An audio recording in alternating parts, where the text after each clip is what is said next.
पाचट कुठलं जाळलं नाही 20 वर्ष झाले. ते हायड्रॉक्स पावडर म्हणून एक केमिकल असतं. हां. ते म्हणजे सांगतात की हे भेंडी पावडरचं आहे, पण अच्छा. तसं काय नाही, ते केमिकलच आहे. भेंडी पावडर हे फक्त फसवलं जातं लोकांना. त्याच्यानंतर दुसरं बरेच केमिकल असे आहेत, 2-3 केमिकल की ते तुम्ही स्वतः गुराळ येऊन जरी पाहिलं तरी पाण्यासारखी बादली असते, काही तुम्हाला दिसत नाही. जुने खराब साखर टाकतात की जेणेकरून ती 10 रुपये किलोची साखर मिळते त्यांना, ब्राऊन शुगर म्हणून, हां. कारखान्यांची खराब झालेली. हां. की हा ऊस कधी वाढायचा बाबा तुझा? बरोबर. आमचा 3 महिन्यात वाढला, आम्ही बांधणी केली, हो. सगळं झालं, आता आम्ही फक्त पाणी देतोय. तर त्याच्यासाठी मग आपण मध्ये इंटरकल्चर क्रॉप म्हणून त्याच्यात भाजीपाला लागवड केली. बाकीची ऊसाची सरी बंद करतो, म्हणजे 50% पाण्याची तिथं बचत होते. कोळ घेत नसला तरी गावात सॅम्पल वाटले, जिथं जाईन तिथं मी गाडीतच ते सॅम्पल ठेवायचो.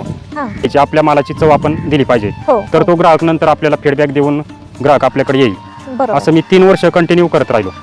ऊस पहिल्या दिवशी तोडला जातो, दुसऱ्या दिवशी लगेच त्याचं गाळप केलं जातं. म्हणजे फ्रेशमध्ये ऊस पण असतो आणि गुळ पण असतो. त्यामध्ये भेंडी फक्त टेचून वापरतो, तो मळी काढण्यासाठी वापरतो. हां. त्याच्यानंतर थोडासा चुना असतो, दगडी चुना म्हणतात त्याला, तो आपण फक्त तो गुळाचे डेप घट्ट होण्यासाठी. आणि आमची प्रोसेस अशी आहे की तुम्ही कधी पण इथं येऊ शकता, गुराळ पाहू शकता. बऱ्याच लोकांचं बाहेरचं असं असतं की गुराळात कुणालाच एंट्री नसते. बरोबर. की ती एंट्री का नसते ह्याचा ग्राहकांनी विचार करायला पाहिजे. हे लोकांनी थोडंसं काळा बनवायचा, हां. थोडी त्याच्यात मळी ठेवायची, हां. किंवा बाकीचं काहीतरी बाहेरचं पण केमिकल काहीतरी टाकत असणार ते हां. काळं करायला. आणि काळा म्हणजे सेंद्रिय, हां. असं एक त्यांच्या डोक्यात फिट बसलेलं आहे गणित. बरोबर. त्याच्यामुळं आमचा जरी फ्रेश तयार झाला माल, हां.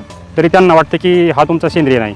आणि त्यांचं 12ही महिने एकच कलर असतो, हो. तो कशामुळे असतो? बरोबर. तर काहीतरी केमिकल त्यांचं असतंच चालू ना, त्याच्यामुळे ते एवढं ठामपणे सांगू शकतात. अगदी तसं आम्ही सांगू शकत नाही की बाबा उद्या आज जरी आदन काढायचं असलं तरी संध्याकाळी गुळ कसा बनणार, हा कुठलाच गुळव्या जो पारंपरिक पद्धतीने बनवतो तो कधीच सांगू शकत नाही. अगदी बरोबर. कारण सगळं नैसर्गिक वातावरण असतं. हो. गुळ कढईतून खाली ओतल्यानंतर थंड हवा राहते का गार हवा राहते का गरम. नमस्कार मंडळी, प्रवाह विरुद्धच्या दुसऱ्या भागात आपणा सर्वांचे स्वागत. या भागात आज आपण भेटणार आहोत एका अशा व्यक्तीला ज्यांनी आपले रासायनिक खतांचे उत्तम चालणारे स्टोअर बंद करून नैसर्गिक ऊस शेतीची आणि पारंपरिक केमिकल विरहित गुळ निर्मितीची वाट निवडली. भेटूयात सहजपूरचे राहणारे श्रीयुत विकास मैत्रे दादांना आणि त्यांच्या कुटुंबियांना. दादांच्या सौ रुपाली वहिनींनी मस्त गरमागरम मासवडीचा आणि काशीफळ भोपळ्याच्या घारग्यांचा बेत केला होता. त्याचा मस्त समाचार घेऊन दादांसोबतच्या मुलाखतीला सुरुवात केली. नमस्कार दादा. नमस्ते.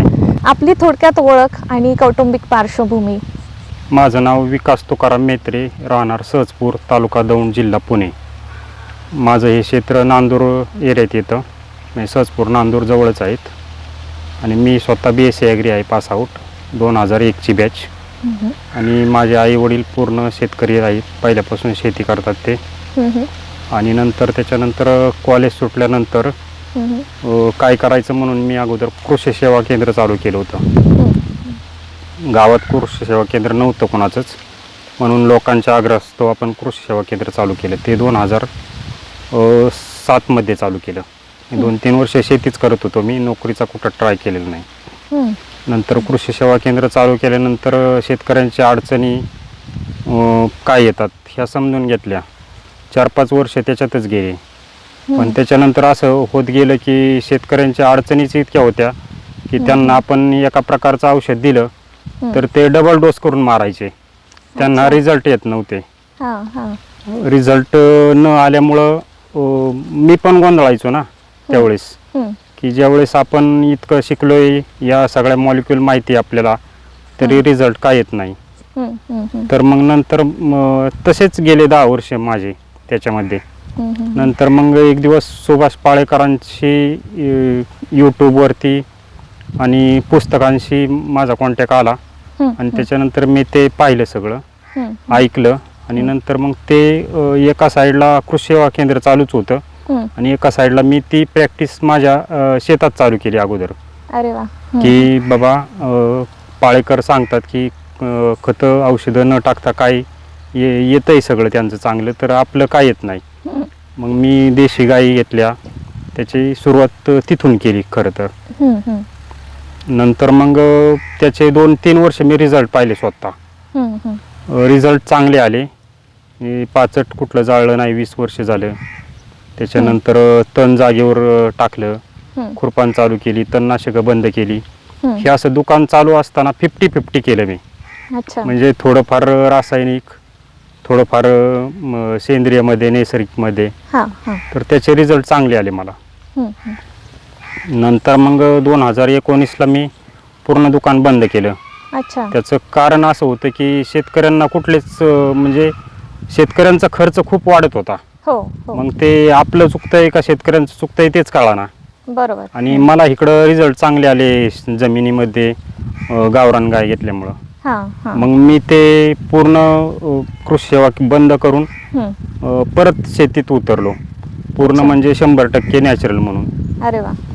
आणि आमचा दौंड तालुका असा आहे की ह्याच्यात ऊसाचं क्षेत्र माझ्याकडे भरपूर आहे आणि गुऱ्हाळ खूप आहेत. म्हणजे वर्षभर UP-वाले गुळ तयार करतात. तर मग थोडंसं मार्केटचा विचार केल्यावर आपण पाहिलं की इथं रासायनिक गुळापेक्षा सेंद्रिय गुळाला व्हॅल्यू चांगली आहे हो. आणि मागणी पण खूप आहे शहरात. बरोबर. पण असं कोणच इथं दौंड तालुक्यात पाहिल्यानंतर कुठंच असं गुऱ्हाळ भेटलं नाही मला. फक्त एक एक्सेप्ट फक्त मळदचं एक आठवळे म्हणून गुऱ्हाळ आहे त्यांचं फार जुनं गुऱ्हाळ आहे. अच्छा. आणि त्यांचंच फक्त गुऱ्हाळ असं होतं की तिथं नैसर्गिकपणे ते सुभाष पाळेकरांचं सगळं फॉलो करीत होते. हां हां. आणि ते मग जाऊन पाहिलं, त्याच्या दृष्टीने त्यांना मी विचारलं की मी गुऱ्हाळ चालू करू शकतो का. तर ते म्हणले अगोदर 3 वर्ष तुम्ही पूर्णपणे केमिकल जमिनीतलं जाऊ द्या. 3 वर्ष तुम्ही अशीच शेती करा जीवामृत वापरून आणि 3 वर्षानंतर तुम्ही गुऱ्हाळ चालू करा. तर मी त्यांचं जो 17-18ला त्यांच्याकडे गेलतो. तर 2021 मध्ये मग मी ही गुऱ्हाळ चालू केलं पूर्ण सेंद्रिय. अच्छा. दादा, तुम्ही सांगितलं की तुम्हाला गुऱ्हाळ सुरू करण्यासाठीची प्रेरणा कशी मिळाली, कधी तुम्ही सुरुवात केली, पण त्यासाठी लागणारा ऊसाचे उत्पादन घेताना येणाऱ्या अडचणी आणि त्यावरील उपाय याविषयी काय सांगताल? मी त्याच्यासाठीच आहे ना छोटं गुऱ्हाळ पाहिलं की जेणेकरून छोट्या युनिटमध्ये आपल्याला मजुराची समस्या भेडवणार नाही किंवा जरी मजूर कधी काळी नसला तरी आपलं घरगुती गुऱ्हाळ चाललं पाहिजे. ह्या हेतूने मी ते मळदचं आठवड्यांचं गुऱ्हाळ होतं ते मी पाहिलेलं होतं. आणि तसं गुऱ्हाळ कुठंच नव्हतं इथं. बाकी जर फिरलं तर इथं आमच्या दौंड तालुक्यात सगळी गुऱ्हाळ आहेत आणि ते सगळे केमिकल आहेत. आणि फक्त ते सेंद्रियचं स्टिकर लावतात आणि मार्केटमध्ये गुळ विकतात. त्यांचं 12 महिने गुऱ्हाळ चालू असतं आणि त्यांचं खूप म्हणजे लेबर भरपूर, टोळ्या, ट्रॅक्टर, तुमची गुऱ्हाळाची यंत्रणा, असे 4-5 कढाया, असं त्यांचं जवळजवळ 24 तास त्यांचं गुऱ्हाळ चालू असतं. हे काय आपल्याला जमण्यासारखं नव्हतं. आणि ह्याला भांडवली गुंतवणूक भरपूर आहे, मनुष्यबळ खूप लागतं. म्हणून मी माझ्या फक्त शेतीचा विचार करून माझ्या घरच्या ऊसाचा फक्त विचार केला की आपला घरचाच ऊस फक्त आपण गाळप करायचं, ह्याच्यासाठी युनिट पाहिजे आपल्याला. मग ते युनिट मला चांगलं वाटलं की आठवड्यांचं 4 फुटी कढई होती. मी ती 4 फुटीतच सुरुवात केली. म्हणजे बरेच लोक म्हणत होते की ऑटोमॅटिक टाक. म्हणजे माझ्याकडे आता अशी उदाहरणं आहेत की जे ऑटोमॅटिक 50-50 लाखाचे गुऱ्हाळ टाकलेले आहेत, त्यांनी 1-1 कोटीचे भांडवल देऊन गुऱ्हाळ टाकलेले आहेत. फक्त ते सांगतात की ऑटोमॅटिकमध्ये मनुष्यबळ लागत नाही, काही नाही. तसं काही नाही. त्यांना भरपूर अडचणी येतात. कधी ऊस मिळत नाही, कधी मार्केटचा प्रॉब्लेम, कधी लेबरचा प्रॉब्लेम, असं म्हणजे 3-4 प्रकारच्या समस्या त्यांना मोठ्या असतात. तर ह्याचा विचार करून आपण एकदम छोटं की 2 माणसात गुऱ्हाळ चालेल आणि एकदम हायजेनिक गुळ तयार होईल. आपल्या घरच्या घरी व्यवस्थित त्याची स्वच्छता राखून गुळ कसा बनेल आणि ग्राहक आपल्याकडे या भावनेने पाहतील की हा घरगुती गुळ आहे बाबा, की जेणेकरून मार्केटमध्ये भरपूर गुळ येतो. तो म्हणजे पूर्णपणे 24 तास गुऱ्हाळ चालवून कुठं टायर जाळून असे UPचे प्रकार चालू असतात त्यांचे. असं अजून कसल्याच प्रकारचं इथं केमिकल वापरलं जात नाही. आणि अशा प्रकारे आपण गुळ तयार करण्याचं युनिट मी छोटं टाकलं. अच्छा, फारच छान दादा. दादा, मला सांगा, केमिकल गूळ कसा बनतो आणि जो नैसर्गिक गूळ बनतो तो कसा बनतो, म्हणजे त्यात काय काय वापरलं जातं? केमिकल गुळामध्ये एकतर पूर्ण रासायनिक पद्धतीने पिकवलेला ऊस असतो तो बाहेरच्या शेतकऱ्याकडून घ्यायचा. बरोबर. त्याला तोडून आणल्यानंतर त्याच्यावरती तो 4-4 दिवस पण राहतो, कारण गुऱ्हाळ मोठी असतात. 4-5 ट्रॅक्टर खाली होतात, काही लगेच एका दिवसात त्याचं गाळप होऊ शकत नाही. मग ते गुळ ऊसच इतका लाल लाल होतो 2-2, 3-3 दिवसांनी. त्याच्यासाठी ते हायड्रॉक्स पावडर म्हणून एक केमिकल असतं. ते म्हणजे सांगतात की हे भेंडी पावडरचं आहे, पण तसं काही नाही, ते केमिकलच आहे. भेंडी पावडर हे फक्त फसवलं जातं लोकांना की आम्ही भेंडी वापरून त्याची मळी काढली जातं हां ते टाकतात. त्याच्यानंतर दुसरं बरेच केमिकल असे आहेत 2-3 केमिकल की ते तुम्ही स्वतः गुराळा येऊन जरी पाहिलं तरी पाण्यासारखी बादली असते, काही तुम्हाला दिसत नाही. अच्छा आणि ते आपल्या देखत जरी त्यांनी त्या कढईत टाकलं हां तरी त्याचा काहीच म्हणजे आपल्याला डोळ्यांनी तर काहीच दिसत नाही. ते अच्छा अशा प्रकारे ते गूळ तयार करतात. हां आणि त्याच्यामध्ये ते कधी कधी थोडंसं चॉकलेट टाकतात, जुनी चॉकलेट मिळणारी, जुने खराब साखर टाकतात की जेणेकरून ती 10 रुपये किलोची साखर मिळते त्यांना, ब्राऊन शुगर म्हणून, हां कारखान्यांची खराब झालेली. हां आणि अच्छा. त्याच्यामुळे ते कॉम्पिटिशनला एकदम कमी दरात गूळ देतात, सेंद्रियचं स्टिकर टाकतात, हां त्याच्यामुळे त्यांना ते परवडतं. परवडतं. बरोबर. अगदी महत्त्वाची माहिती सांगितली दादा. याविषयी बऱ्याच लोकांना माहीत नसतं, बऱ्याच ग्राहकांना माहीत नसतं की हा गूळ कशा पद्धतीने तयार केला जातो, केमिकल गूळ. आणि नैसर्गिक शेतीमध्ये किंवा नैसर्गिक पद्धतीने, पारंपरिक पद्धतीने आपण गूळ तयार करतो तेव्हा तो कशा पद्धतीने तयार केला जातो याची माहिती होणं फार गरजेचं होतं. तुम्ही खूप चांगली माहिती दिलीत. गुराळासोबतच तुम्हाला नैसर्गिक शेतीची सुरुवात करावी वाटली, ती तुम्ही कशी केली? म्हणजे बाकीचं भाजीपाला म्हणा किंवा ऊसाच्या जोडीने बाकीचं उत्पन्न घेताना तुम्हाला कुठली आव्हानं आली? नैसर्गिक शेतीची सुरुवात करायची म्हटलं तर ऊसाचं अंतर वाढवावं लागतं. हां म्हणजे सूर्यप्रकाश, हवा, पाणी त्याला बरोबर भेटलं पाहिजे. हो म्हणजे त्या सगळ्या गोष्टीचा विचार करून आपण, पाळेकरांची 8 फुटाची सरी आहे, हां पण आपली माळाची रानं असल्यामुळे त्यांनी सांगितलं होतं तुम्ही 6 फुटापासून सुरुवात करा. हो मग आपण 6 फुट अंतर ठेवलं ऊसामध्ये. हो आणि 3 फुटाच्या सऱ्या पाडल्या, एकाड एक ऊसाची लागण करतो आपण. हां दक्षिण उत्तर लागण असते शक्यतो. हां आणि दक्षिण उत्तर लागण असल्यामुळे काय होतं, सूर्यप्रकाश आणि हवा हां त्या पिकाला भरपूर मिळते. बरोबर. त्याच्यामुळे आपला नैसर्गिक ऊस वाढण्यास फार मदत होती त्याची, हां दक्षिण उत्तर अंतरामुळे. अच्छा. म्हणजे जर तुम्ही जर ऊस एखादा वाढवत असला, एखादं पीक करत असला हं, तर संपूर्ण तुमचा युरिया असन हं. किंवा कोण खतं टाकत असेल, फक्त तो 2% खर्च असतो, हं. आपल्या दृष्टीने भरपूर असतो. हो. पण 98% जमिनीत आणि वरून हवेतून पिकाला 98% वरूनच सगळं नत्र मिळत असतं. अच्छा. त्याच्यामुळे आपण त्याचा विचार करून 6 फूट अंतर ठेवलं. हां 6 फूट अंतर ठेवलं. पहिल्यांदा अडचण अशी आली की गवत खूप व्हायचं त्याच्यात.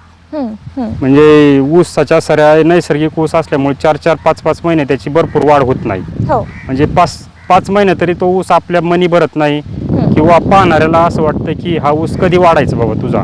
बरोबर. आमचा 3 महिन्यात वाढला, आम्ही बांधणी केली, हो. सगळं झालं, आता आम्ही फक्त पाणी देतोय. हो. तर त्याच्यासाठी मग आपण मध्ये इंटरकल्चर क्रॉप म्हणून त्याच्यात भाजीपाला लागवड केली, अच्छा. की जेणेकरून आपल्याला भाजीपाल्यातून पैसे मिळेल आणि ऊस आपला 5 महिने वाढत राहील. बरोबर. अशा हिशोबाने आपण 6 फूट अंतर ठेवलेलं आहे त्याच्यात. अच्छा. तर 2-3 प्रकारच्या भाज्या करता येतात आरामशीर, 5 महिने टिकतात चांगल्या भाज्या. म्हणजे ऊसाची वाढ पूर्ण होईपर्यंत आपण त्यामध्ये तरकारी घेऊ शकतो. हो, तरकारी माल घेऊ शकतो. आणि ऊसाला नंतर 5 महिन्याच्या पुढे आपण फक्त मधल्या सरीत पाणी देतो, हां. बाकीची ऊसाची सरी बंद करतो. म्हणजे 50% पाण्याची तिथं बचत होते. अच्छा, फारच उत्तम. दादा, आता आपण गुराळ तर सुरू केलं, गूळ तयार करायची प्रोसेस सुरू केली, ऊसामध्ये तरकारी घ्यायला लागलो. पण दादा, आपण पिकवलेल्या शेतमालाची बाजारपेठ जेव्हा बाहेर हा शेतमाल विकतो, आपला गूळ विकतो, तेव्हा अशा प्रकारच्या शेतमालाला नैसर्गिक किंवा सेंद्रिय म्हणून जी किंमत मिळते त्याविषयी तुम्ही काय सांगताल? हा, किमतीच्या बाबतीत म्हणलं तर काय होतंय, UP-वाल्यांची आणि आपल्या गुळाशी तुलना होऊ शकत नाही. हां फक्त जे जागरूक ग्राहक आहेत हां त्यांना कळतं बाबा की सेंद्रियमध्ये किती खर्च आहे, किती काय. बरोबर. त्याच्यामुळं ते खूप अडचणी आल्या. मला 3 वर्ष जवळजवळ मार्केटिंगमध्ये गेली माझे. अच्छा. मी प्रत्येक ग्राहकाला इथं येणाऱ्या किंवा जरी गुळ घेत नसला तरी गावात सॅम्पल वाटले, हं. जिथं जाईन तिथं मी गाडीतच ते सॅम्पल ठेवायचो, हां की प्रत्येकाला चव द्यायची, आपल्या मालाची चव आपण दिली पाहिजे. हो तर हो. तो ग्राहक नंतर आपल्याला फीडबॅक देऊन ग्राहक आपल्याकडे येईल. बरोबर. असं मी 3 वर्ष कंटिन्यू करत राहिलो. अच्छा. म्हणजे गुळ बनवला, त्याचं गुळाच्या क्यूब बनवल्या, गुळाची पावडर बनवली, हं. गुळाची साई बनवली, गुळाची काकवी बनवली, हां असे 4-5 प्रॉडक्ट मी तयार केले. अच्छा. आणि मार्केटमध्ये 3 वर्ष जवळजवळ मी ते वाटलं आणि त्याच्यानंतर फीडबॅक मिळाला. आणि 3 वर्षानंतर मला खूप ग्राहक चालू झाले पुण्यातून, मागणी खूप आहे ते गुळाला. अरे वा, उत्तम. म्हणजे शेतकरी पिकवू शकतो, पण शेतकऱ्याला विकता आलं पाहिजे हो, जे हो. म्हटलं जातं हं. ते इथे अगदी लागू होत आहे. तर आता सध्या तुमचा शेतमाल कुठे विकला जातो दादा? आमचा शेतमाल हडपसर ग्रुप आहे आपला. हडपसरमध्ये मगरपट्टा आणि ससानेनगर हां. या ठिकाणी टिळेकर दादांनी आम्हाला मार्केट तयार करून दिलेलं आहे की भाजीपाला आणि गूळ हां. सगळ्याच प्रकारचं मार्केट आहे तिथं. हां. आणि ग्राहक पण तसेच आहेत ते. तर त्या ठिकाणी आपण त्यांचं टायमिंग असतं रविवारी 11:30 ते 12:30 ससानेनगर आणि हो. 1 ते 2 मगरपट्टा. हो. या ठिकाणी आपण ऑर्डर घेऊन त्यांना माल देतो. हां. माझ्यासारखे असे 10-12 फार्मर तिथे येतात.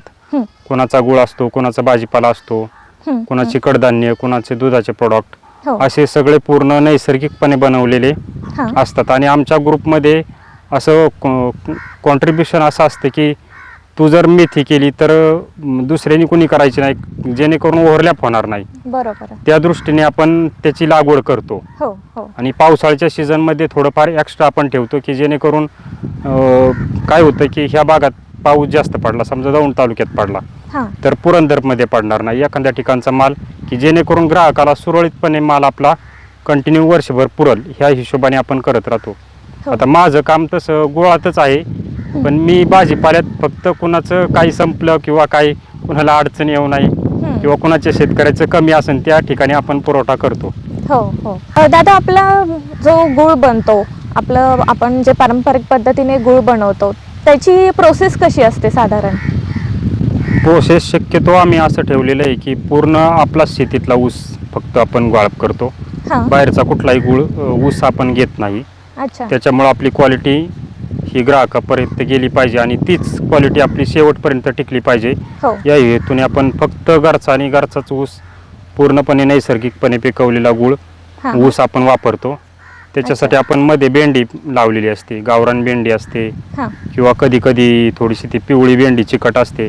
2-4 प्रकारच्या माझ्याकडे भेंडीचे बी आहेत, अच्छा. ते लावलेलं जातं. कारण सीझननुसार काही भेंड्या येतात. हां. हायब्रिड भेंडी कधी पण येते. गावरान भेंडी शक्यतो ह्याच सीझनला येते, जून जुलै ऑगस्टमध्ये येते, सप्टेंबरपासून चालू होती ती. अच्छा. तर त्याचा चिकटपणा जास्त असतो, हां. त्याच्यामुळे तीच आपण ठेचून वापरतो. हां. आपल्या ऊस पहिल्या दिवशी तोडला जातो, हं. दुसऱ्या दिवशी लगेच त्याचं गाळप केलं जातं. म्हणजे फ्रेशमध्ये ऊस पण असतो आणि गुळ पण असतो. अरे वा. असा आपण पुरवठा चालू केलेला आहे की कुठलंच प्रोडक्ट असं साचून नाही राहिलं पाहिजे की गुळ तुमचा एकदा तयार केला आहे आणि ठेवला आहे, असं कधी होत नाही. हं. आमचं हे दौंड तालुक्यात आमचंच गुऱ्हाळ असं आहे की सेंद्रियमध्ये किंवा नैसर्गिकमध्ये की वर्षभर चालू असतं. अरे फक्त पावसाचे 4-5 दिवस सोडले हां. तर कंटिन्यू आपण ग्राहकाला फ्रेश गुळ तयार करून देतो. हां. त्यामध्ये भेंडी फक्त टेचून वापरतो, तो मळी काढण्यासाठी वापरतो. हां. त्याच्यानंतर थोडासा चुना असतो, दगडी चुना म्हणतात त्याला, हं. तो आपण फक्त तो गुळाचे डेब गठ्ठ होण्यासाठी तो एक टन ऊसासाठी तो फक्त 100 ग्रॅम लागतो अच्छा. कढईत.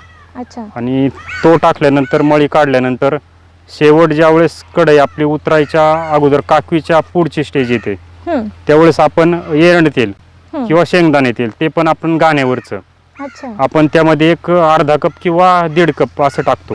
हां. त्याने काय होतं की गुळाचं टेम्परेचर असतं शेवट आपलं रस आटत आलेला असतो बरोबर. आणि त्या बट्टीत टेम्परेचर खूप असतं. हां. मग ते कमी आधन झाल्यामुळं त्याला टेम्परेचर खूप येतं किंवा वर जाण्याची शक्यता जास्त असते हां. किंवा करपायची जास्त शक्यता असते. हां.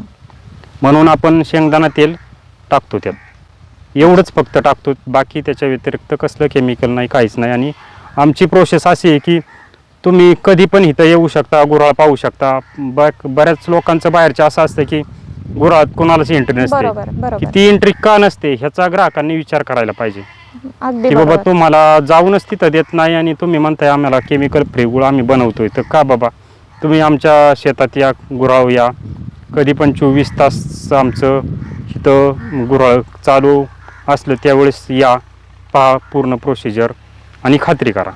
अगदी बरोबर. अगदी छान सांगितलं दादा तुम्ही. शेतमाल विक्री करताना पारदर्शकता जपणं हे फार महत्त्वाचं असतं. आणि जेव्हा आम्ही पण इतर गुऱ्हाळांना भेट दिली होती तेव्हा आम्हाला फक्त माहिती देण्यात आली होती, गुऱ्हाळ आम्हाला हो, हो. कोणीच दाखवलं नाही. हो, कोणीच दाखवत आणि नाही. तुमचं प्रथम गुऱ्हाळ असं होतं की जे आम्हाला संपूर्ण प्रोसेस हो, हो, शेवटपर्यंत हो. बघता आली. आणि खूपच याविषयी छान माहिती दिली दादा तुम्ही मगाशी सांगितलं की तुमचं शेतमाल गूळ वगैरे पुण्यातल्या काही ग्रुपवर जातो, तर पुण्या व्यतिरिक्त आणखी कुठे तुम्ही विक्री करता? पुण्या व्यतिरिक्त इथं उरुळी कांचनजवळ निसर्ग उपचार आश्रम आहे आपलं. हां हां त्या ठिकाणी आपण सहजच आपल्या एका मित्राच्या मदतीने आपण गेलतो की बाबा माझा गुळ असा आहे, हां तर ते येणार का? तर त्यांच्याकडं अगोदर बाहेरचा गुळ चालू होता हां हां आणि तो त्यांना प्रॉब्लेम द्यायचा पावसाळ्यात, अच्छा की ते म्हणायचे आमचा गुळ पागळतोय, पावसाळ्यात आम्ही 200 किलो घेतला, खराब झाला, बुरशी लागला, अच्छा असा प्रॉब्लेम त्यांनी मला सांगितला. अच्छा तर म्हणलं आमच्या गुऱ्हाळावर या तुम्ही, आमचं पूर्णपणे तुमचं निसर्गोपचार आश्रम नाव आहे, आमचं पण नैसर्गिक शेती आहे, हो म्हणजे सगळं मिळतं जुळतं आहे आपलं, हो तर तुम्ही येऊन एकदा व्हिजिट द्या. तर ते कुंभार साहेब आणि चौधरी साहेब आले होते इथं, हां त्यांनी पूर्ण प्रोसिजर पाहिली हां आणि त्यांनी लगेच इथं होकार दिला. आणि त्या निसर्गोपचार आश्रममध्ये पेशंट जे येतात, खूप लांबून लांबून पेशंट येतात हां आणि त्या ठिकाणी त्या पेशंटला पण ते गुळ देतात, आमचा पत्ता देतात, ते ग्राहक पण त्यांनी जोडून दिले आणि अच्छा तो गुळ काढ्यासाठी पण त्यांनी चालू केलेला आहे. अरे वा खूपच आणि छान. दुसरीकडचा जर त्यांनी कधी आपला नसला गुळ घेतला तर तो फुटतो, तक्रार येते, असं त्यांचंच म्हणणं आहे. अच्छा म्हणजे आपण त्यांना दिलेलं आहे तेच सांगतात ते. अगदी छान माहिती दिली दादा. आणि तुमचा गूळ हा फक्त पुण्यापुरता मर्यादित न राहता पूर्ण महाराष्ट्रभर त्याची विक्री व्हावी, कारण की इतका उत्तम गूळ मी पण स्वतः याची चव घेतलेली आहे. आणि खूपच बाजारातल्या गुळापेक्षा इतर सेंद्रिय म्हणून जे गूळ बाजारात विकले जातात त्यापेक्षा हा अगदी उत्तम गूळ आहे. आणि म्हणजे हे अगदी खात्रीशीर मी सांगू शकते. दादा मला सांगा की आत्ता सध्या नैसर्गिक शेती करत असताना आत्ता कोणती कोणती तुम्ही पिकं घेता किंवा पालेभाज्या किंवा फळभाज्या कोणत्या घेता आणि त्याविषयीची माहिती काय देताल? माझं क्षेत्रात ऊस जास्त करून असतो. ऊसाचं क्षेत्र 75% ऊसाचं क्षेत्र आहे, अच्छा 16 एकरापैकी. हां हां आणि त्याच्यामध्ये सगळ्या बांधावरती माझी फळझाड आहेत. अच्छा प्रत्येक प्रकारची फळझाड आहेत, आंबा असो, हां तुमचं फणस असो, आवळा असो, लिंब, पेरू, हां. सर्व प्रकारची फळझाडं मी बांधावरती लावलेली आहेत. अरे वा आणि ऊसामध्ये 6 फूट अंतर असल्यामुळं मी जवळजवळ 20 प्रकारच्या भाज्या त्याच्यामध्ये घेतो. हां प्रत्येक सीझनला प्रत्येक म्हणजे जसा ऋतू असेल तसा भाजीपाला बदलत राहतो थोडाफार. अच्छा मी तुमच्या भाज्यांची चव घेतलेली आहे त्यामुळे मला निश्चितच माहिती आहे की भाज्या शिजायला अजिबातच वेळ लागत हो नाही, हो हो. कारण की त्या नैसर्गिक पद्धतीने पिकवलेल्या आहेत. आणि चव तर अगदी उत्तम लागते जेव्हा आपण बाजारातल्या किंवा रासायनिक पद्धतीने पिकवलेल्या पालेभाज्या खातो. दोघांमधला फरक लगेचच लक्षात येतो. दादा हल्ली बाजारामध्ये आपण पाहतो की काळ्या रंगाचे गूळ मिळतात जे खूप असं डार्क कलरचे असतात, लाल रंगाचे असतात, पिवळ्या रंगाचे असतात, पांढरट पिवळे असतात. तर हे कसं असतं, म्हणजे गूळ बनवताना त्यामध्ये काही मिक्स केलं जातं, चवीतही फार फरक असतो, तर याविषयी काय सांगताल दादा? नाही, निश्चितच काय होतं, ग्राहकांना थोडंसं त्यांचं माइंड कोणीतरी असं सेट केलेलं आहे की काळा गूळ म्हणजे सेंद्रिय.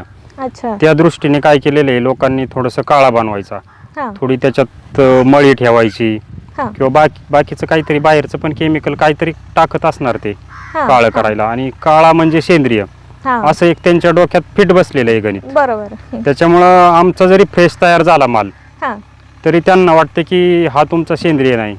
असं पण आम्हाला म्हणजे थोडंसं तो प्रॉब्लेम आम्हाला पण येत होतो. अच्छा पण आपण चवच अशी ग्राहकाला देतो की त्याच्यामुळे ते ग्राहक अट्रॅक्ट होतात आपल्याकडे. बरोबर. म्हणजे दादा जसं सीझन असेल किंवा ऊस लागवड असेल त्याच्यानुसार त्याच्या चवीमध्ये किंवा रंगामध्ये थोडाफार फरक पडू शकतो, कायमच हो, हो, तो डार्क कलरचा राहील असं नाही. हो हो हो बरोबर आहे. पावसाळ्यात क्वालिटी आम्ही पण सांगतो की आमची खराब आहे, खराब थोडी होते, म्हणजे वातावरणाने कधी कधी थोडासा कडक पण होतो, कधी कधी थोडा काळा पडतो. हां हां तर आम्ही ग्राहकांना सांगतो की तुम्ही तुमच्या फक्त जेवढं तुम्हाला पाहिजे आत्ता स्टॉक करू नका गुळ, बरोबर. फक्त जेवढा 1 किलो पाहिजे, अर्धा किलो पाहिजे तेवढाच घ्या, हां. परत संपल्यानंतर दुसरा घ्या. कारण वातावरणाचं आपण काहीच सांगू शकत नाही. जर तुमच्याकडं 8 दिवस कंटिन्यू पाऊस पडला, ह्युमिडिटी जास्त झाली वातावरणात, हो तर तो नेलेला गुळ पागळू शकतो. बरोबर आहे. मग आपण असं त्यांना ग्राहकांना आधीच सांगितलेलं असतं. बरोबर आहे. खूपच छान सांगितलं दादा. आणि ही पारदर्शकता फार महत्त्वाची आहे. तुम्ही अगदी प्रामाणिकपणे सांगितलं की जसा निसर्ग बदलतो, सीझन बदलतो, season त्यानुसार बदलतो. आपल्या पिकांवर किंवा गुळ बनवण्याच्या पद्धतीवर थोडाफार परिणाम होऊ शकतो. परंतु मी मात्र पाहिलं की मार्केटमध्ये गेलं, कुठल्याही गुराळाला भेट दिली की ते अगदी ठामपणे सांगतात की आमच्या गुळाला कधीच 12ही महिने काही होणार नाही. आणि त्यांचं 12ही महिने एकच कलर असतो, हो तो कशामुळे असतो, बरोबर. तर काहीतरी केमिकल त्यांचं असतंच चालू ना, त्याच्यामुळे ते एवढं ठामपणे सांगू शकतात. अगदी अगदी तसं आम्ही सांगू शकत नाही की बाबा उद्या आज जरी आधण काढायचं असलं तरी संध्याकाळी गुळ कसा बनन, हा कुठलाच गुळव्या जो पारंपरिक पद्धतीने बनवतो तो कधीच सांगू शकत नाही. अगदी बरोबर. कारण सगळं नैसर्गिक वातावरण असतं. हो गुळ कढईतून खाली ओतल्यानंतर थंड हवा राहते का गार हवा राहते का गरम, ह्याच्यामुळं ती भरण्याची प्रोसिजर हं. तुमच्या परत तुम्ही किती वेळ देताय त्याला भरायला, हो तुमच्याकडे मजूर किती अवेलेबल आहेत, पटपट भरून होतंय का, हो ह्याच्यानुसार सगळं म्हणजे सगळं बदलत राहतं त्याचं. अगदी बरोबर. जसं तुम्ही सांगितलं की सीझननुसार वगैरे गुळाच्या प्रोडक्शनमध्ये किंवा कलरमध्ये थोडंसं चवीमध्ये फरक पडतो, तर असंच काही मातीच्या संदर्भात पण असतं का? हो हो, माझी जमीन एक 3 ठिकाणी जमीन आहे. हां हां तर खडकाळ आहे थोडी, त्याचा फरक पडतो. काही पोयट्याची आहे, काही काळी रान आहेत, तर त्यानुसार फरक पडतो. त्यानुसार आपल्याला चुना कमी जास्त करावा लागतो.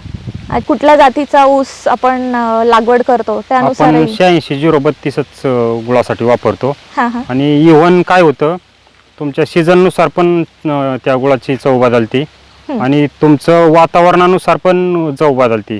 अच्छा समजा ज्या दिवशी पाऊस आला, ज्या दिवशी कडक ऊन असेल, ज्या दिवशी थंडी असेल, हां त्यानुसार पण त्या गुळाची चव बदलते किंवा अच्छा त्या क्वालिटीत थोडाफार फरक होतो. अच्छा पण आपण एवढं 100% सांगतो की पूर्ण नॅचरल आहे, हं, कसल्याही प्रकारचं केमिकल नाही, हं. तुम्ही नैसर्गिकपणे पूर्णपणे विषमुक्त खाऊ शकता. अरे वा, उत्तम. दादा, जसं तुम्ही म्हटलात की ऊसाच्या पण वेगवेगळ्या जाती असतात, हो, तर आणखी कुठल्या कुठल्या जाती तुम्ही लागवड केलेली आहे? आत्ता ह्या नवीन जातीमध्ये 86-032 आपला हा पूर्ण सगळ्या महाराष्ट्रात चांगली जात चालणार आहे. हां हां पण आपण नैसर्गिक शेती करत असल्यामुळे आपण परत थोडंसं रिवर्स गेलो मागं, अच्छा की जुन्या जाती कुठल्या आहे ऊसाच्या, बरोबर. त्या मग मला एका ठिकाणी शिवकालीन काळा ऊस अच्छा भेटला. हां तो पण खूप जुना आहे आणि त्याची क्वालिटी तो म्हणजे ज्यावेळेस आपण सांगायचो की कावेळी झाली कुणाला तर त्याने ऊस खावा, हां तर हा असा नॉर्मल ऊस नाही, तो शिवकालीन काळा ऊस खा तर ती कावेळ बरी होती. अच्छा असं त्या शिवकालीन ऊसाचं महत्त्व आहे. तो पण आपण थोडासा लावलेला आहे हां आणि त्याचा रस पण खूप छान आहे, हां. गुळाची क्वालिटी पण खूप छान आहे. त्याच्यामध्ये ह्या ऊसापेक्षा आयुर्वेदिक व्हॅल्यू खूप आहेत. अच्छा. त्याच्याबरोबर आपण वाटेगाव मोरून पुंड्या जातीचा ऊस आणलेला आहे. हां तो पण जुनाच आहे, शिवकालीनच ऊस आहे. तो पण जुन्या जाती आहेत, रसासाठी होत्या, गुळासाठी होत्या. हां हां तो पण आपण लावलेला आहे. हां. तर तो मध्ये मी 6 महिन्याचा झाला त्यावेळेसच तोडला, हां कारण मला ते रान नीट करायचं होतं आणि दुसरीकडे परत ट्रान्सफर करायचं होतं रान, हो म्हणून मी तो तोडून फक्त 6 महिन्याचा ऊस खाल्ला. पण तो इतका गोड लागला आपला, कधी कधी हा 86-032 12 महिन्याचा असला आणि पावसाळ्यात जर खाल्ला तरी पण एवढी चव येणार नाही. हां तर त्याचा एक माझा मुद्दा आहे की त्याचं रसवंतीगृह आपण चालू करणार आहे. शिवकालीन ऊस आणि पुंड्या ऊस असे जुन्या ऊसाचं लोकांपर्यंत, ग्राहकांपर्यंत गेला पाहिजे. अरे वा दादा, खूपच छान माहिती दिली. आपण जसं देशी बियाणं जपतो त्याप्रमाणे देशी जातीचे, जुन्या जातीचे पण ऊसाचं वाण आपण जपलं गेलं पाहिजे. दादा, मगाशी जसं तुम्ही सांगितलं की पुण्यामध्ये तुमच्या गुळाची, इतर शेतमालाची विक्री होते, हडपसर ग्रुपमध्ये असेल किंवा पुण्यामध्ये असेल, हो, तर तुम्हाला आत्तापर्यंत तेथील काही ग्राहकांचे आलेले फीडबॅक किंवा कुठले अनुभव याविषयी काय सांगताल? मगरपट्टा DC सेंटरमध्ये आपण पहिला गुळ देत होतो ज्यावेळेस आपण मार्केटिंग चालू केलं त्यावेळेस. तर त्यांचे फीडबॅक असे होते की त्यांनी तो गुळ त्यांच्या बहिणीसाठी जे बाहेरच्या देशात राहिला आहेत हां त्यांच्यासाठी त्यांनी ते चव पाहून आपला गुळ तिकडं पण पाठवलेला आहे, किंवा गावाकडं तिकडं जाताना त्यांनी माझ्याकडून गुळ इथं घरी येऊन पण नेलेला आहे 10-10 किलो, अच्छा की जेणेकरून आपल्या स्वतःबरोबर इथली चव गुळाची कशी आहे ते बाहेरच्या देशात कळावी म्हणून. हां हां हां त्यामध्ये त्यांनी काकवी नेलेली आहे, गुळाच्या क्यूब नेलेले आहेत, गुळ नेलेला आहे. हं. इव्हन त्यांनी काही वेळेस 4-4 दिवस माझा गुळ तयार नसायचं, तर 4-4 दिवस पण ते लेट झाले, पण त्यांनी तो गुळ नेलेला आहे बाहेर. अरे आणि वा. एका ठिकाणचा असा अनुभव आहे हं, की एक लेडीज आहे, तिला थोडंसं त्रास होता, हं, म्हणजे अंग दुखायचं हं, किंवा तुमचे शरीरात कॅल्शियमची कमी, हिमोग्लोबिनची कमी हं. अशी होती. तिच्या गोळ्या औषधं चालू होती, हां, पण तिने आपला सहज सेटने गुळ घेतला, हां, म्हणून तिने एक पाकिट आपलं गुळाच्या खूपचं नेलेलं होतं. हां, आणि ते त्यांनी जवळजवळ म्हणजे लगेच काही फरक त्यांनी सांगितला नाही, हां, पण 4-5 महिने त्यांनी ते कंटिन्यू खाणं चालू केलं, की दुसरा गुळ बंद केला हां, आणि आपला गुळ चालू करून आपलं चालू केलं. हां. आणि त्याच्यानंतर मग आम्हाला 5-6 महिन्यांनी त्यांनी सांगितलं की तुमच्या गुळामुळं माझी शरीरात ज्या काही वेदना होत होत्या हां. त्या अक्षरशः राहिल्या. आणि त्यांनी मग नंतर पाहुण्या रावळ्यांना असं म्हणून त्यांनी मग जास्त प्रमाणात गुळ घ्यायला सुरुवात केली, की जेणेकरून आपल्या पाहुण्यांना पण हा चांगला गुळ मिळावा. हो, असं हे आम्हाला फार उशिरा समजलं हो. आणि त्यांचा फीडबॅक आल्यानंतर. अरे वा, खूपच छान, खूपच उत्तम दादा. या निमित्ताने मला आणखी एक माझा स्वतःचा वैयक्तिक अनुभव सांगायला आवडेल, की आमची जी गाय आहे, गौरी गाय, हं. तिला एरवी आम्ही जीवामृतात मध्ये जो गूळ वापरला जातो, जो की बाहेरचा वगैरे असतो, तर तो जेव्हा आम्ही उरलेला गूळ जेव्हा आम्ही तिला खायला देतो, कारण की जनावरांना गूळ आवडतो, गाईंना गूळ आवडतो, हं. तो खायला दिला की तो फारसा ती खात नाही, थोडासा एखादा घास खाल्ला की बास करते. पण जसं आम्ही जीवामृतामध्ये तुमचा गूळ वापरायला सुरुवात केली किंवा गौरीला द्यायला सुरुवात केली, तेव्हा असं कधीच झालं नाही की तिने तो थोडासा उरलेला ठेवलाय. तुमचा हो, हो, गूळ हो. पूर्णपणे संपला जातो. नाही ताई, जीवामृतावरून मला आठवलं की इथं आपल्या इथं डाळिंबागा भरपूर आहेत. हो, तर लोक म्हणजे हा महाग गोळ आहे केमिकलपेक्षा थोडा, बरोबर. त्याच्यामुळं खाण्यासाठी कंटाळा करतात. पण इथं माझा अनुभव असा आहे हं, की ते डाळिंबासाठी जीवामृतासाठी हा गुळ का नेतात, हां. तर त्याच्यामुळं बॅक्टेरिया काउंट खूप वाढतो त्यांचा. अरे वा. त्याच्यामुळं त्यांना तो माणूस एक वेळ इकडं खात नाही, पण तो शेणात कालवून जमिनीसाठी पण वापरतोय तो अच्छा, गुळ. अच्छा. फारच छान माहिती दिली दादा. दादा, नैसर्गिक शेती करताना इतर जे शेतकरी आहेत, विशेषतः जे रासायनिक शेती करतात, त्यांचा तुमच्याकडे किंवा या पारंपरिक गुऱ्हाळाकडे किंवा एकंदर नैसर्गिक शेतीकडे बघण्याचा दृष्टिकोन आधीचा कसा होता आणि आता त्यामध्ये झालेला बदल तुम्हाला दिसून येतो का? हो, निश्चितच दिसून येतो. म्हणजे प्रत्येक शेतकऱ्याला वाटतं आपण असं करावं, पण ह्याच्यापर्यंत पोहोचणं खूप अवघड आहे. हो, तसं अवघड पण म्हणता येणार नाही, पण त्याला 2-3 वर्षाचं तर मनाची तयारी खूप महत्त्वाची आहे. बरोबर, बरोबर. मनाची तयारी, घरच्यांचा सपोर्ट पाहिजे हो, किंवा बाकीच्या लेबरच्या अडचणी आहेत. हो, त्याच्यामुळं काही शेतकरी करू इच्छितात, हां, पण त्याच्यातले शेवटपर्यंत किती उतरतात ते अवघड आहे जरा. हो, बरोबर. तुमच्या भागातील किंवा तुमचे जे इतर शेतकरी सहकारी आहेत, त्यांनी जेव्हा तुम्ही ही सुरुवात केली तेव्हाचा त्यांचा दृष्टिकोन किंवा तेव्हाचे त्यांचे सल्ले आणि आता त्यांचा तुमच्याकडे किंवा या नैसर्गिक शेतीकडे पाहण्याचा दृष्टिकोन, याच्यामध्ये फरक जाणवतो का? हो, फरक खूप आहे. कारण ज्यावेळेस मी गुऱ्हाळ छोटं युनिट तयार केलं, हां, हां. त्यावेळेस बरेच जण म्हणले हे छोटं युनिट, ह्याच्यात कुठं खेळत बसतो तू इतके दिवस, हो, मोठंच गुऱ्हाळ टाक, असं हो. कर तसं कर.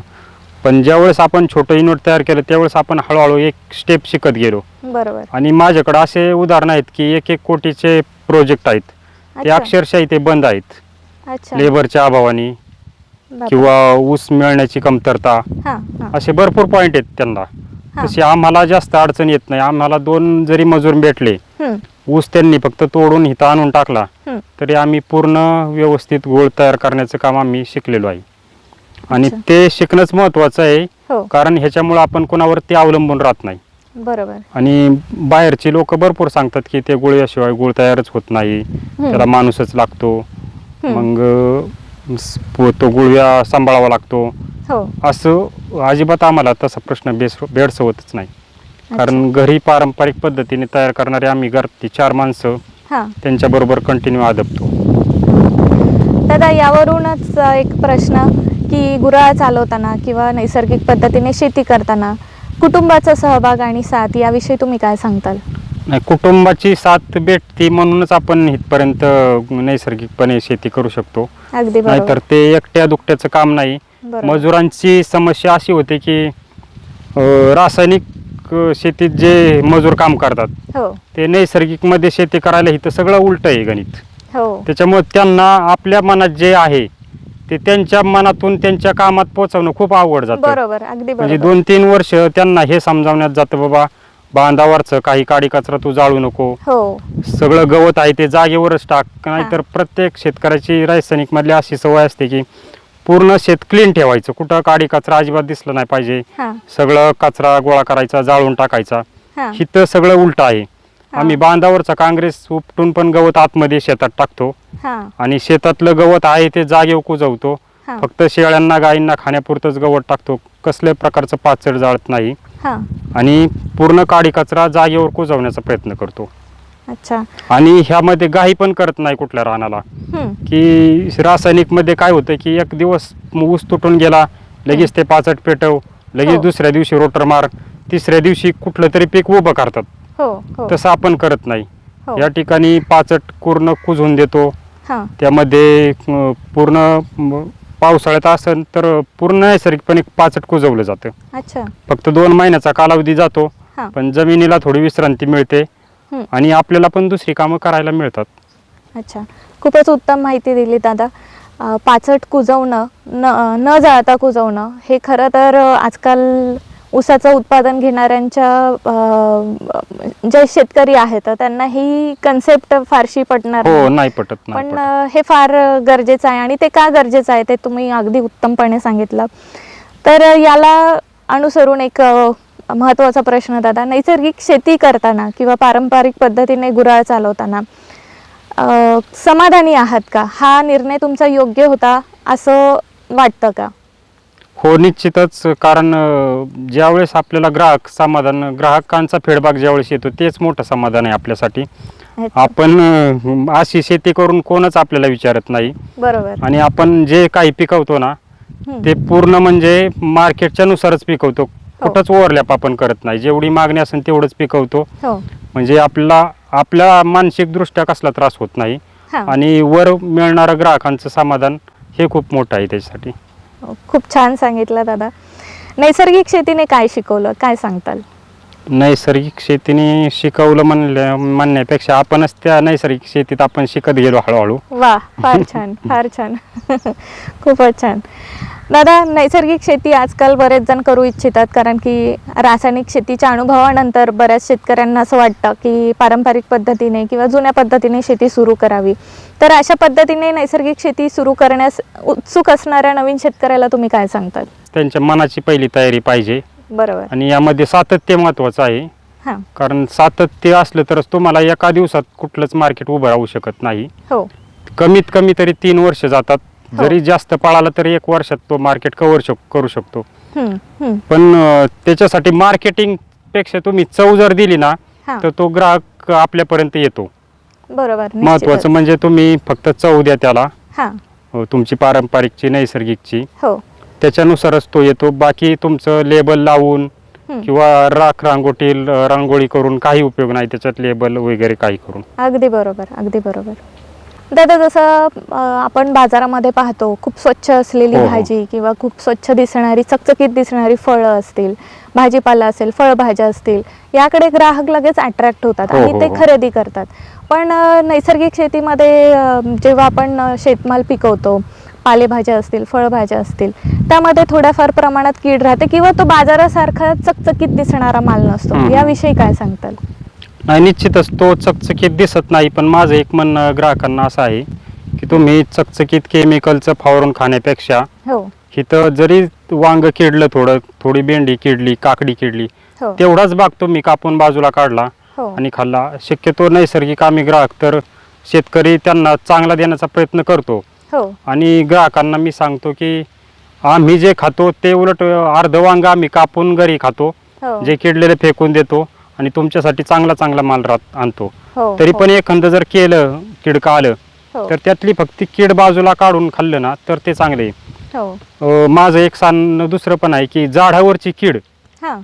किंवा रोग हा माणसात कधीच पाहिलेला नाही मी. बरोबर, अगदी बरोबर. माणसाचा असं म्हणजे संबंधच नाही काही हो त्याचा. अगदी बरोबर. उलट ते केमिकल फवारलेलं ते पोटात जाऊन आजार हो, होतात. तो आजारी पडतो. पण हे किडीचा जो शेतमाल असेल तो खाऊन कोणी आजारी पडत नाही नाही, तसं कधीच म्हणजे पाहण्यातच आलेलं नाही. ते फ्लावर पण जो आहे तो उन्हाने पिवळा पडतो, बरोबर. पण मार्केटमध्ये जो येतो तो पांढरा शुभ्र येतो, पण ते ग्राहकांना वाटतं पांढराच चांगला. अगदी बरोबर. पण हे नैसर्गिक असल्यामुळे त्यांनी ते पांढऱ्याला पसंती देण्यापेक्षा हो. कुठंतरी नैसर्गिक खाल्लेलं चांगलं. हो हो. आता जसं तुम्ही म्हटलात की हा संपूर्ण ऊस तुम्ही घरच्याच गुळासाठी वगैरे वापरता, साखर कारखान्यांना वगैरे तुम्ही देत नाही, तर असं का? म्हणजे साखर कारखान्याला न देता अर्थात तुम्हाला तुमच्या गुऱ्हाळासाठी हा संपूर्ण ऊस लागतो, पण ऊस उत्पादक शेतकरी शक्यतो आपला ऊस साखर कारखान्यांना देतो आणि मोकळा होतो. तर याविषयी तुम्ही काय सांगताल? नाही, साखर कारखान्याला देतो तो फक्त फायद्यासाठी देतो. हां. बाकीचं हे औषधी म्हणून गुळ आपला जातो. इव्हन माझ्याकडे असे पण आहेत की साखर कारखाने भरपूर आहेत तिथे, हां. पण त्यातले सगळे अधिकारी बरेचसे गुळ खातात. आणि अच्छा. गुऱ्हाळ पण ज्यांचे आहेत हां. की जी केमिकल वापरून गुळ तयार करतात, हां. ते पण ग्राहक त्यांचा घरचा गुळ खात नाही, ते पण इथूनच गुळ नेतात घरी खाण्यासाठी. खास लहान मुलांसाठी तर अच्छा. आवडीने नेतात ते क्यूब बारके. अच्छा, म्हणजे साखर कारखाने जे चालवतात हो. त्याचे संचालक अधिकारी हो, हो, वगैरे हो. ते इथे येऊन तुमचा गुळ खरेदी हो, करतात. भरपूर. तुम्ही जर हिशोब केला ना तर साखर कारखाने बरेचसे मोठे मोठे अधिकाऱ्यांना बराचसा डायबिटीज आहे, हां. आणि त्यांना तो गुळ लागतो, नैसर्गिकच गुळ लागतो, त्यांना केमिकलचा पण गुळ चालत नाही. अशी पण माझ्याकडे उदाहरणं आहेत. अच्छा. हो.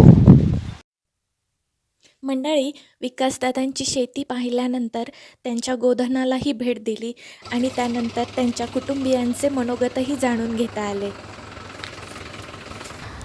नमस्कार काका. नमस्कार. काका, तुमचे नाव? तुकाराम दत्त मेत्रे. काका, तुमचे चिरंजीव विकासदादा म्हेत्रे हे जे त्यांनी नैसर्गिक शेतीचा आणि पारंपरिक पद्धतीने गुऱ्हाळ चालवण्याचा जो निर्णय घेतला आहे तो योग्य आहे का? त्या बाबतीत तुम्ही समाधानी आहात का? मी पूर्णपणे समाधानी आहे, कारण माझा विचार पहिलाच होता, तर ते बरंच पडले आणखी. म्हणजे त्यापूर्वीच मला वाटत होतं, ज्यावेळेस तो शाळेला होता, लहान होता, त्यावेळेसच मी नैसर्गिक शेतीबद्दल आहे ना हां. कारखान्यावर सुभाष पाळेकरांची व्याख्यानं हां. आणि ते ऐकलेलं होतं, हां. आणि ते करावं असं वाटत होतं, पण घरून आपल्याला साथ देणारं कोणी नव्हतं. हां. त्यामुळं पुढं नेमकंच हे जुळून आल्यामुळं ते मला उलट योग्यच वाटलं. नमस्कार ताई. नमस्ते. ताई, तुमचं नाव? रुपाली विकास मेत्रे. ताई, विकासदादांनी हा जो निर्णय घेतला आहे नैसर्गिक शेतीचा आणि पारंपरिक पद्धतीने गुऱ्हाळ चालवण्याचा निर्णय, जे की आजच्या रासायनिक युगामध्ये एकदम उलट्या प्रवाहाच्या दिशेने आपण जे म्हणतो त्या प्रकारे आहे, तर या बाबतीत तुम्हाला काय वाटतं? तुम्ही समाधानी आहात का? हा, सुरुवातीला उलटच वाटत होतं सगळं, आता समाधानी आहे, कारण बऱ्याचशा गोष्टी कळाल्यानंतर हळूहळू, लगेच नाही काय कळत, हो. नंतर त्यात पडल्यावर आलं लक्षात. त्यामुळे आता जे करतात ते योग्य आहे असं वाटतं. हो, आणि अर्थातच हे तुमच्या साथीशिवाय शक्य नव्हतं, कारण की अर्धांगिनीची साथ फार महत्त्वाची असते आणि तुम्ही साथ देताय विकासदादांना, यामुळे आम्हाला विषमुक्त खायला मिळतं आहे, त्यामुळे तुमचे खूप खूप धन्यवाद. नाही, घरचं माझी एकटीचीच नाही, आमच्या आत्या म्हणजे त्यांचे वडील, हा, आई म्हणजे- वडील यांची पण भरपूर साथ होती. हो, बरोबर बरोबर. पूर्ण त्यामुळे कुटुंबाची साथ फॅमिलीचीच, महत्त्वाची. हा, पूर्ण फॅमिलीचं आहे त्याच्यात. अगदी बरोबर म्हटलं. नमस्कार काकी. नमस्कार. तुमचं नाव? सुलोचना. या नैसर्गिक शेतीमध्ये विकासदादाजी ज्या पद्धतीची शेती करत आहे त्याच्यामध्ये तणनाशक वापरत नाही आणि खुरपावं लागतं. हां, मग काय वाटतं तुम्हाला त्याविषयी? खुरपण खूप कंटाळा येतो, सारखं गबाळ येतं ना, हां. त्यामुळं व्हायचं हेच वाटतं. किती वेळा खुरपावं लागतं? मग म्हणजे एक पिकाला मग 2-4 वेळा खुरपायला लागते. मग कसं वाटतं तुम्हाला? काय कष्ट फार वाटतात, पण नैसर्गिक आहे त्यामुळं ते खुरपायलाच लागते आम्हाला. हां, पण जो बाजारभाव मिळतो, जे दादा ग्रुपवर नेतात सगळ्या पालेभाज्या, तिथे जो दर मिळतो त्याविषयी समाधानी आहात का तुम्ही? हां, ते समाधानी आहे, कारण का ते जास्त भाव मिळतो ना, म्हणून मग काय वाटत नाही आम्हाला. हो. आणि गुळाचं जे दादांनी पारंपरिक पद्धतीने सुरू केलं आहे ते त्याविषयी काय वाटतं? कारण की बाहेरच्या गुळामध्ये केमिकल वापरलं जातं, आपल्या गुळामध्ये तसं काही नाही. नाही तर त्याविषयी तुम्हाला काय वाटतं? ते पण बरं वाटतं, कारण का तर जास्त भाव मिळतो ना, म्हणून बरं वाटतं. हो. हा. धन्यवाद काकी. धन्यवाद. दादा, खूप उत्तम माहिती दिली, जी सामान्य ग्राहकापर्यंत पोहोचत नाही अशी माहिती दिली. कित्येक शेतकऱ्यांपर्यंत पण ही माहिती पोहोचत नाही, पारंपरिक गुळ कशा पद्धतीने केला पाहिजे, त्यासाठी काय करावं लागतं, ही माहिती पोहोचत नाही. तुम्ही आज ती आपल्या या मुलाखतीद्वारे तुम्ही ही माहिती दिली. तुमचे खूप खूप धन्यवाद. खूप मोलाची माहिती दिली आणि तुमच्या या नैसर्गिक शेती करण्याचा आणि पारंपरिक गुराळ चालवण्याच्या जिद्दीला, चिकाटीला आमचा सलाम. धन्यवाद दादा. Okay, thank you. मंडळी, दादांच्या आणि त्यांच्या हसतमुख कुटुंबियांच्या शेतीवर आम्ही शिवार फेरीचे आयोजन देखील केले होते, त्याची ही छोटीशी झलक. एकजुटीने पेटलं रान, तुफान आलं या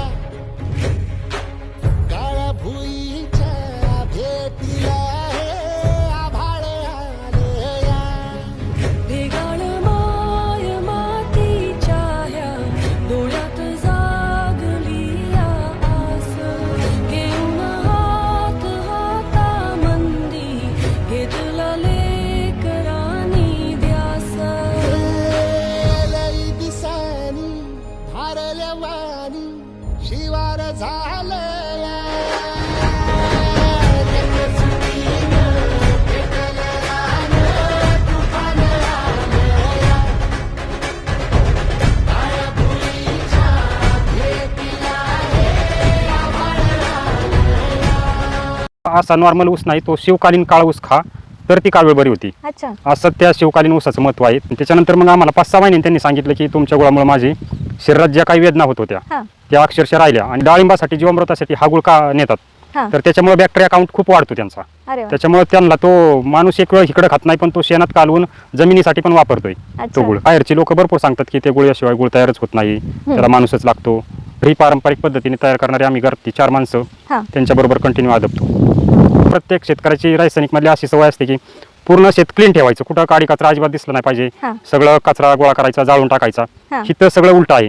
आम्ही बांधावरचा काँग्रेस उपटून पण गवत आतमध्ये शेतात टाकतो, हां. आणि शेतातलं गवत आहे ते जागेवर कुजवतो. समाधान ग्राहकांचा फीडबॅक ज्यावेळेस येतो तेच मोठं समाधान आहे आपल्यासाठी. झाडावरची कीड हां.